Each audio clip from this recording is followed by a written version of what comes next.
ஏசாவின் குமாரர்.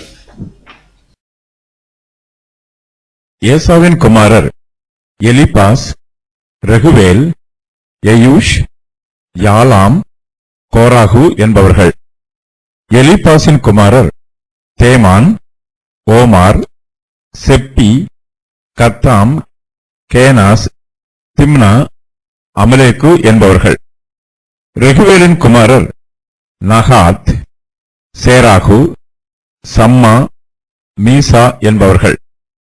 சேயரின் குமாரர் லோத்தான், சோபால், சிபியோன், ஆனா, தீசோன், எத்சேர், தீசான் என்பவர்கள். லோத்தானின் குமாரர் ஓரி, ஓமாம் என்பவர்கள். லோத்தானின் சகோதரி திம்னாள் என்பவள். சோபாலின் குமாரர் அல்வான், மானகாத், ஏபால், செப்பி, ஓனாம் என்பவர்கள். சிபியோனின் குமாரர் அயா, ஆனாகு என்பவர்கள். ஆனாகின் குமாரரில் ஒருவன் திஷோன் என்பவன். திஷோனின் குமாரர் அம்ராம், எஸ்பான், இத்தரான், கரான் என்பவர்கள். ஏத்சேரின் குமாரர் பில்கான், சகவான், யாக்கான் என்பவர்கள். திஷானின் குமாரர் ஊத்ஸ், அரான் என்பவர்கள். ஏதோமியரை பற்றி இந்த வசன பகுதியில் அதிகமாக சொல்லப்படவில்லை. இவர்கள் பூர்வ காலம் முதலே தேவனுடைய இஸ்ரவேலருக்கு சத்துருக்களாக இருந்தவர்கள். ஏதோமியர்கள் ஈசாக்கின் குமாரனாகிய ஏசாவின் சந்ததியை சேர்ந்தவர்கள். இதன் நிமித்தமாக இந்த வசன பகுதியில் ஏசாவின் குமாரரில் பிரபல்யமானவர்களை பற்றி சொல்லப்பட்டிருக்கிறது.